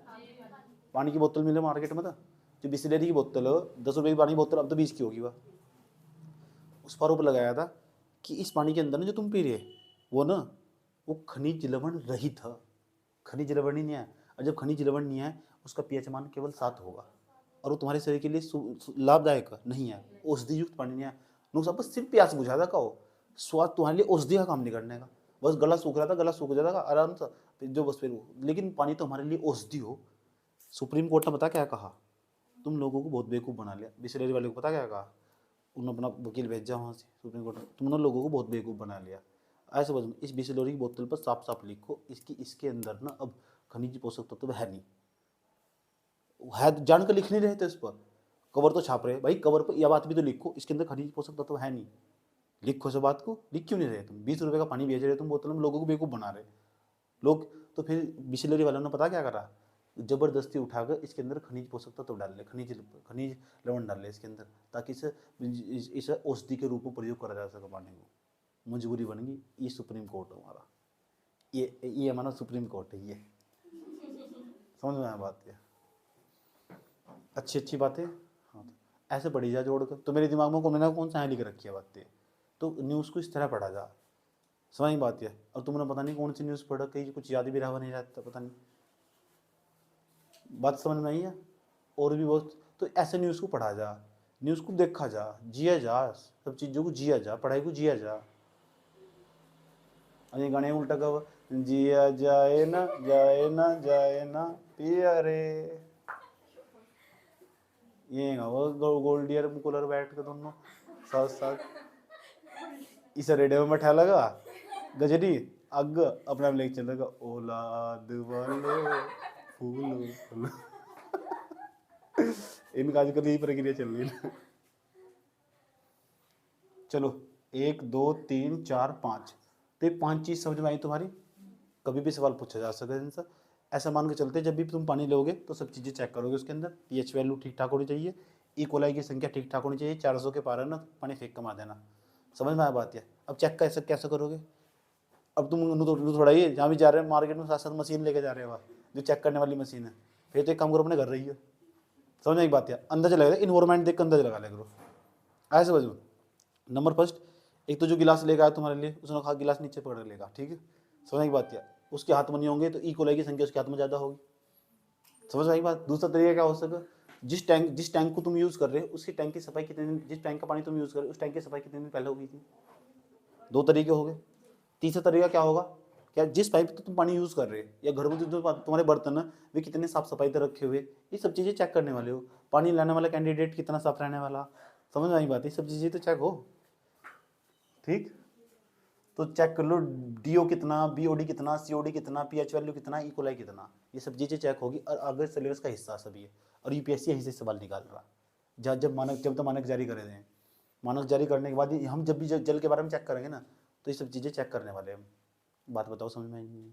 कोई दिक्कत है? बात इतने पे समाप्त नहीं जाती, एक चीज़ और चेक करते हैं हम, उसका नाम है टीडीएस, मानक बनी है लेकिन, ठीक है, आ जाओ समझ लो अलग से। टीडीएस क्या है समझ लो, TDS, ये क्या है टीडीएस? इसे बोलते हैं टोटल डिसॉल्व सोल्ट। क्या नाम है इसका? Total dissolve salt. कितने लवण घुले हुए पानी के जल के अंदर, total TOTL, total dissolve DISOL dissolve salt. क्या रहेगी बात? क्या कोई दिक्कत नहीं है? इसका मतलब भी समझ लो क्या हो, क्या बला है जो टोटल डिसॉल्व सोल्ट होगा,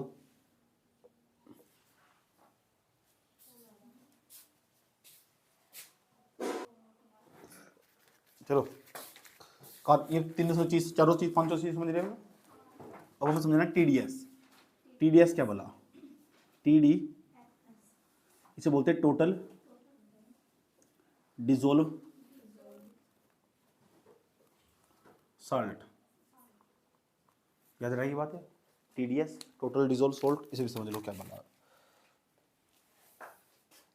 इसका मतलब डिजोल्व का मतलब घुलना, इसका मतलब पानी में घुले हुए कुल लवण, पानी में घुलित लवण, घुलित लवण सोल्ट जिसे बोलते हैं, ठीक। इसका मतलब समझो क्या है, इसका मतलब पानी के अंदर TDS की मात्रा जितनी ज़्यादा होगी ना, इतना ज़्यादा बेनिफिट होगा। समझ आई बात है। TDS की मात्रा जितनी ज़्यादा होगी, कम भी नहीं होनी चाहिए, ज़्यादा भी नहीं होनी चाहिए, ठीक। अगर TDS की मात्रा अधिक होगी, TDS की मात्रा क्या होगी, तो पानी हो जाएगा अक्षारीय। मैंने पहले समझा रखा है कि पानी अक्षारीय बेहतर है, अम्लीय पानी बेकार है, पीने लायक नहीं होता वो। अगर TDS की मात्रा अधिक हुई तो जो पानी होगा ना, जो आपके पास पानी होगा वो अक्षारीय प्रवृत्ति का होगा।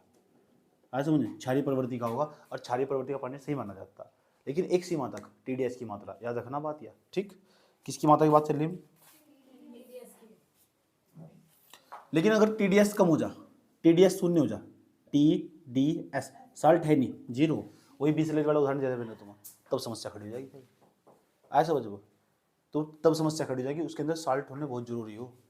इसलिए मैंने तुम बताया जो RO फिल्टर, RO फिल्टर पर आरोप लगाया गया, पता क्या लगाया, जो RO फिल्टर, तो RO में बहुत सारी टेक्निक है, एक तो RO है, एक RO प्लस है, एक RO UV है फिल्टर, समझेंगे, अभी सारे फिल्टर समझा रहा हूँ मैं तुम्हें। जो RO फिल्टर है उसमें तो कोई दिक्कत नहीं है, RO का पानी पी लो, RO का पानी पी लो, सही हो। तो RO प्लस फिल्टर पर आरोप लगाया गया, इसे ना पानी के अंदर जो TDS है उसे जीरो कर दो। समझ में आया बात। ये और मामला चला गया सुप्रीम कोर्ट में। सुप्रीम कोर्ट ने पता क्या कहा, जब हम तुम ना एक अपना अर्धन्यायिक निकाय NGT बना रखा है, तो तुम बार बार मेरे पास धनिया लेना हो। जब तुम अपना अर्धन्यायिक निकाय NGT बना रखा, उसके पास जाओ, जो तुमने 2010 में बनाया, थक पीट का हार पीट का वहीं गए, मामला चला गया NGT में। फिर NGT ने कहा सुनो भाई बिसलेरी वालों, समझ में आया बात। या अपनी बोतल पे कवर पे पेज पे लिखो कि इसके अंदर जो सोल्ट है ना वह है ही नहीं, खनिज लवण, TDS की वैल्यू जीरो, लिखो इस बात पर। उसने कहा जी हम अपना गुडविल थोड़ा खराब करेंगे, नहीं लिख सकते ना, तो फिर एक काम करो खनिज लवण मिलाओ। अब जब मिलाएंगे तो फिर कॉस्ट बढ़ेगी उसकी, आया समझ लो। इसलिए बिसलेरी की बोतल इसलिए महंगी होगी, पहले 10 की थी 20 की होगी, समझ गए। अब बोतल ले ना, अब सारी चीज़ें समझ में आ गई, बहुत पानी होता है इसलिए प्राइस बढ़ाया था उसका, ये खास बात थी इसका। अब उसको सोल्ट युक्त पानी, अच्छा पानी बिसलेरी का, बात समझ में आई बात है। पानी की बोतल पे चेक कर लेना, उसके अंदर सब, उसके पास सब लिखा हुआ है, TDS की वैल्यू कितनी होगी, तो पक्की बात लिख कर रखा होगा इसके अंदर सोल्ट है, सोल्ट युक्त पानी हो, आया समझ में। और जो सोल्ट युक्त पानी होगा क्षारीय होगा, और पीने के लिए पीने में भी अच्छा लगने वाला होगा पानी, तुम्हें समझ में आया बात है। और स्वास्थ्य तुम्हारे शरीर के लिए ना औषधि के रूप में कार्य करेगा, और पानी वही हो जो औषधि के रूप में कार्य करता हो, समझ में आया बात है। TDS की वैल्यू, ये सारी चीज़ें पता होनी चाहिए। ये हमारे CPCB के द्वारा मानक जारी करी, तो ये सुमत है, ये नहीं है उसमें, याद रखना बात है, ठीक। DO होना चाहिए, BOD, COD, pH, E. coli, इन सब चीज़ें हम चेक करेंगे। बात समझ में आई, कोई दिक्कत यहाँ तक। अब मैं तुम्हें समझा रहा हूँ RO फिल्टर कैसे काम कर रहा है, जो RO फिल्टर है वो कैसे काम कर रहा है क्या भला है, समझ में आई बात। फिर RO प्लस फिल्टर कौन था, फिर एक जो पराबैंगनी जो RO filter UV, RO plus filter UV वो कौन सा, समझे। चलो और समझते हैं, तो समझते हैं RO फिल्टर हो क्या। मान लो किस तरह तकनीक पर काम कर रहा है, मैं तुम्हें सिंपल तरीके से समझा रहा हूँ, तकनीक किस तरह वो समझ लो, फिर उसके अंदर यही प्रक्रिया अपनाई जाती होगी।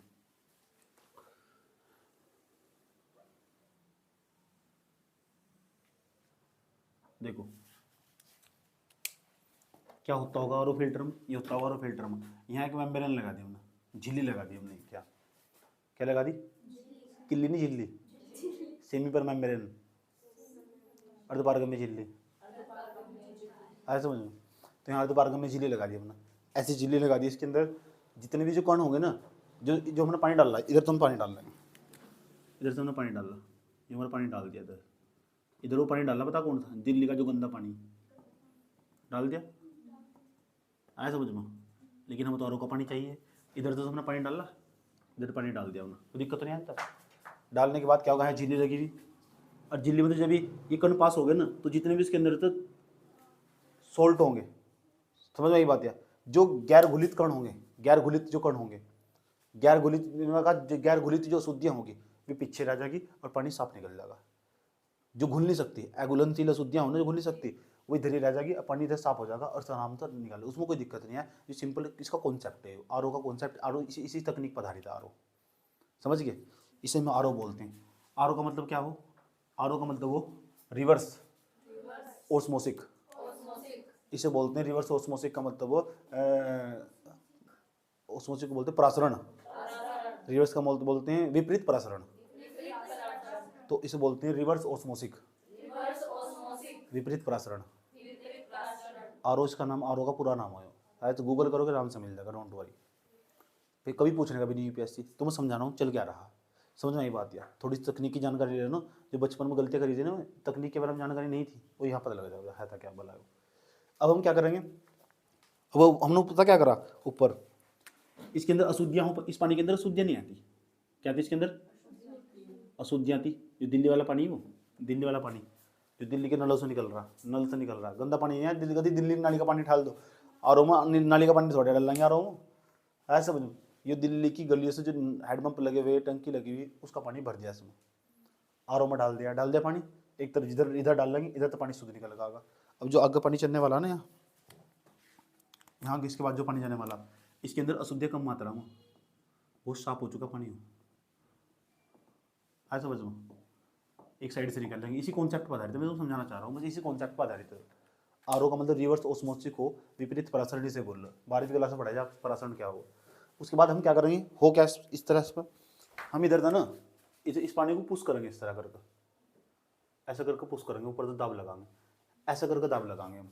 जो अशुद्धियाँ होगी ये ना, इस जो हमारी सेमी परमेम्ब्रेशन है, इसका नाम झिल्ली जिसे बोलते हैं, अर्धवार्ग में झिल्ली जिसे बोलते हैं, ये झिल्ली है।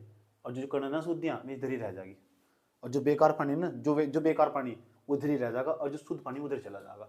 इधर तो काट हम यहाँ टंकी लगा देंगे, ऐसा करेगा, ठीक है। उसके बाद इसके पर टंकी से लगा देंगे और पानी इधर चलता रहेगा नीचे। बात समझ में आई? यह प्रक्रिया अपनाई जा आरओ के अंदर।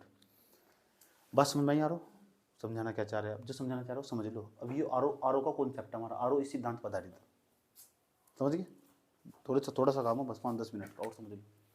दिक्कत इसमें ये नहीं है, इसमें इन अशुद्धियों को दूर कर दिया, लेकिन पानी के अंदर क्या हो, खनिज, लवण और बैक्टीरिया भी तो हो, और बैक्टीरिया ऐसे ऐसे बैक्टीरिया हो, वे तो पानी के अंदर घुल चुके। ये तो यार ये तो ऐसी अशुद्धियां जो पानी के अंदर घुलती नहीं, वे तो पीछे रहेगी। लेकिन जो आरओ हमारा, वो ना कभी भी जो पानी के अंदर पहले चीज घुल चुका पूरी तरह, चाहे मतलब चीनी थोड़ा निकाल दोगे, जो चीज पूरी तरह घुल चुकी वो उससे साफ नहीं कर सकता हो, इधर जागा ही जागा। जैसे पता लगा इसके अंदर जीवाणु बहुत सारे, ई कोलाई है, ई कोलाई को थोड़ा साफ कर देगा, ऐसे समझ में, ज़्यादा मात्रा में ई कोलाई थोड़ा साफ कर देगा, यहाँ तो ई कोलाई निकल का आएगा, क्योंकि ई कोलाई पानी के अंदर मिला हुआ, या झिल्ली ई कोलाई को थोड़ा रोक देगी तो पानी के अंदर मौजूद है पहले थी वो। ऑक्सीजन को थोड़ा रोक देगी, ऑक्सीजन कितनी कम मात्रा में, या झिल्ली ऑक्सीजन को थोड़ा रोक देगी, ऑक्सीजन तो उसके अंदर मिली हुई पहले थी, ऐसे समझ में। यानी जो आरओ का कॉन्सेप्ट है वो सिद्धांत पर आधारित है। ऊपर तो हमने दाब लगाया, जैसे पानी पर दाब लगाया, पानी इधर चला, अशुद्धियाँ तो इधर रहेगी, और जो शुद्ध पानी इधर निकल गया।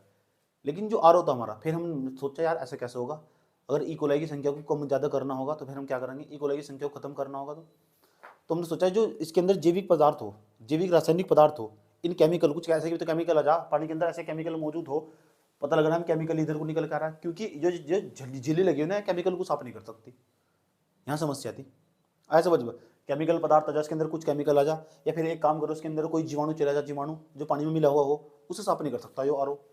तो हम एक नया जिन्हें आरओ बनाया होगा उन्होंने थोड़ा दिमाग और लगाया, और लगाने के बाद एक नया नाम रखा, उसका नाम रखा आरओ प्लस प्लस।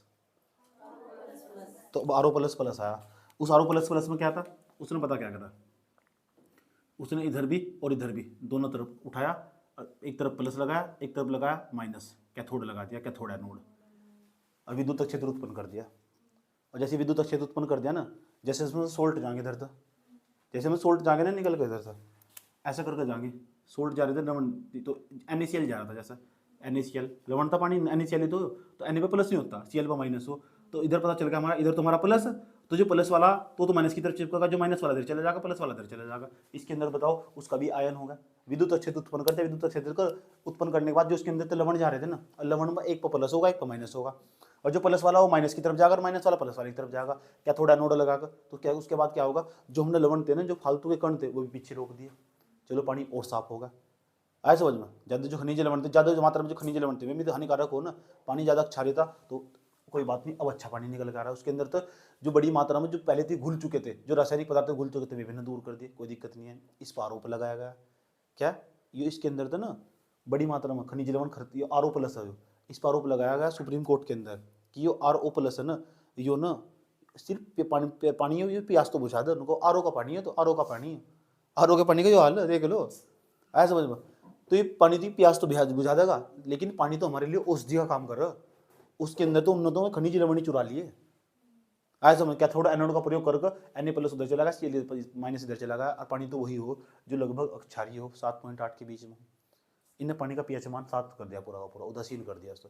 वो पानी तुम्हारे शरीर के लिए, स्वास्थ्य के लिए लाभदायक नहीं है, नुकसानदायक भी नहीं है, वो केवल प्यास बुझा सके, औषधि के दवाई के रूप में काम नहीं करने का वो।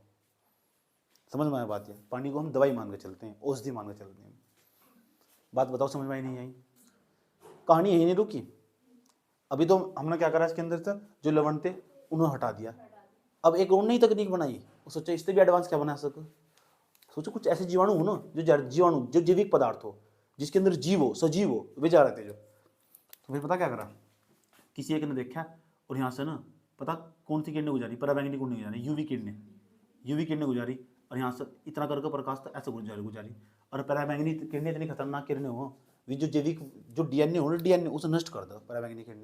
पराबैंगनी किरणें जो इतनी खतरनाक हो, उसके अंदर तो गुजरी, इसके अंदर को पार हो जाएगी, हड्डी के अंदर को, एक्सरे में ही तो पराबैंगनी किरणें हो, तो इसके अंदर को पार हो जाएगी। तो जो भी E. coli आगा ना, उसे पकड़ेगी, यहीं से ही नष्ट कर देगी उसे। अब एक भी E. coli अगर नहीं जा रहा, एक भी E. coli अगर नहीं जा रहा, अब तो E. coli की संख्या कितनी होगी? 0। और TDS की वैल्यू कितनी होगी? अब मैंने क्या कही थी, अगर E. coli की संख्या 0 हो जाए ना, ऐसे समझ में, फिर समस्या खड़ी जाए शरीर में। समझ में आया बात? है E. coli की संख्या 0 भी खतरनाक है, तो एक लिमिट मात्रा होनी चाहिए। इसलिए हम कह रहे हैं कि जो RO का पानी है ना, इम्यूनिटी कमजोर कर रहा है मनुष्य की।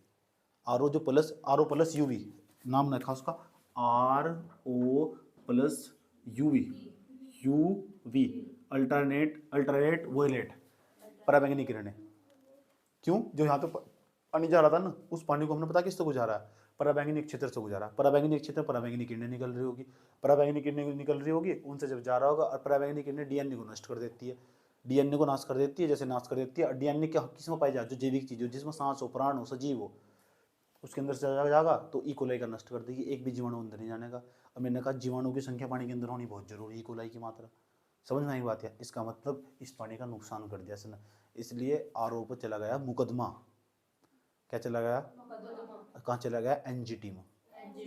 ये बात बता दो तुम, मुझे समझ में आई नहीं आई? ये RO का कॉन्सेप्ट समझ में आ चुका? RO का मतलब वो रिवर्स ओस्मोसिक, ओमोसी नहीं ओस्मोसिक, ओमोसी नहीं है ओस्मोसिक। इतनी बात बता दो, समझ में आई नहीं आई? तुम चाहे तो वाला चित्र बना सकते हो, और ये TDS के बारे में थोड़ा सा लिख सकते हो।